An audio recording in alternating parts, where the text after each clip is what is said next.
We'll try to understand the drawbacks using this example. Let us say our requirement is to install the below services and applications like Active Directory, DNS server, DHCP server, web server, email server, SQL server, and SAP.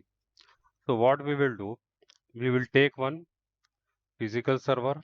On the top of this physical server, you will install any server operating system. In this example, we have installed Windows Server 2022 operating system. On the top of this operating system, we will install the services and applications like Active Directory, DNS server, DHCP server, web server, email server, and SQL server. So the multiple services are installed on one server. So we can install multiple services on one server, and these services are accessed by the user. So imagine you have multiple users in your network.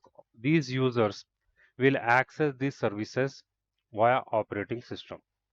Now let us see the drawbacks of installing the multiple services on one server.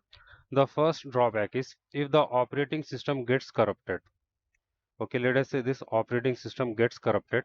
All the services are not available to the user because all the services are installed on this operating system and this operating system is not available. So services also are not available. This is the first drawback. The second drawback is it will slow down the operating system. We are using only one operating system here. This operating system is serving the multiple users and we have installed multiple services on this operating system. So this operating system is having so much of load here. Okay, so it will slow down the operating system and we can't install the services like SAP, SCOM, Oracle on Active Directory.